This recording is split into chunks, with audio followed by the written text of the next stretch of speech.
అంటే భయపెట్టేవాడికి భయపడతారు కానీ కొంచెం ఓపెన్గా సహజంగా కొంచెం వినేవాళ్ళతోటి ఎక్కువ ఆ బాధను మేము గత ప్రభుత్వం మిమ్మల్ని అందరినీ భయపెట్టింది మేము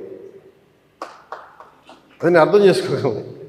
కానీ మేము మీకు భుజం కాసే వ్యక్తులు మేము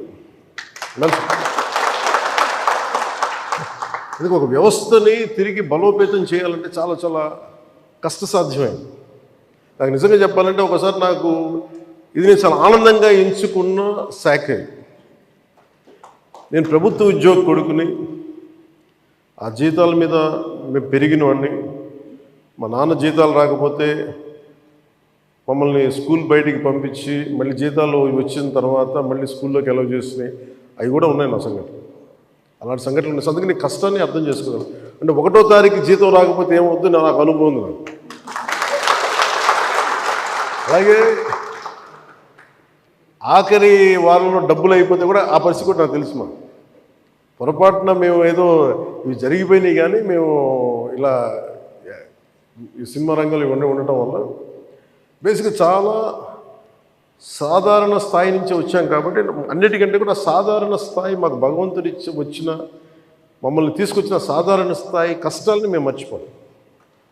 అందుకని ఈ రోజున రోడ్ల మీద బయటికి వెళ్ళి ఎందుకు ఆగి ఎందుకు మాట్లాడుతానంటే ఆ కష్టం ఎలా ఉంటుందో నాకు తెలుసు.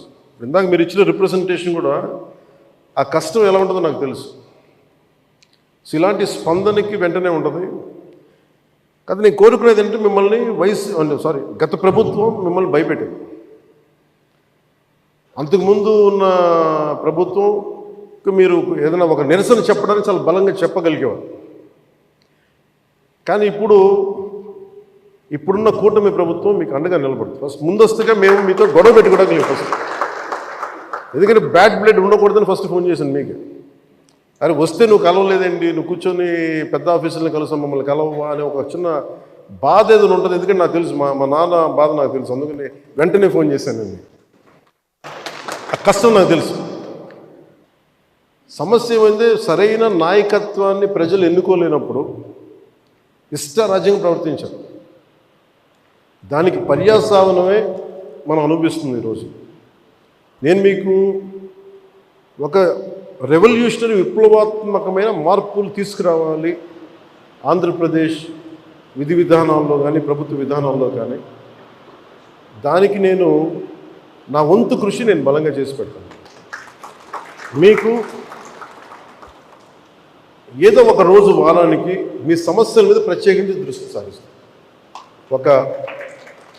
అంటే ఈరోజు కూర్చుంటే ఒక సపోజ్ నెల రోజుల్లోపు నాకున్న సమయంలో, అందుకే నెల రోజులు అంటే అది 2 వారాల్లో కానీ మీరు చెప్పండి నాకు ఇంత టైం పడుతుంది, ఒక్కొక్క వింగ్ని అర్థం చేసుకోవాలి. ఇప్పుడు మీరు చెప్పారు ఈ ఫిట్మెంట్లు కానీ పిఆర్సీ, మనకి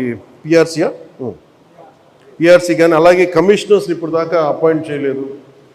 ప్రతిదీ కూడా మీరు క్షుణ్ణంగా చెప్తే నేను కన్సర్న్ అధికారులతో మాట్లాడి నేను ఏం చేయగలనంటే నేను టాస్క్ మాస్టర్. ముందు సమస్యకు పరిష్కారం వెతుకుతానని చెప్పేవాడు. నేను పారిపోయే వ్యక్తిని. నాకు యాక్చువల్గా నాకు రాజకీయాలు నాకు అవసరం లేదు. నాకు కాదు ఎందుకు వచ్చానంటే ఇది నా నేల అనుకొని వచ్చాను. ఇది ఎవరో మీ తరపున నిలబడి మాట్లాడటానికి ఇన్ని కోట్ల మందికి నిలబడాలి, నా వంతు కృషి చేయడానికి వచ్చాను. దాంట్లో భాగం మీ భవిష్యత్తుకి మీ భద్రతకు కూడా నేను మనస్ఫూర్తిగా మాటిస్తున్నాను. ఇది నిలబడి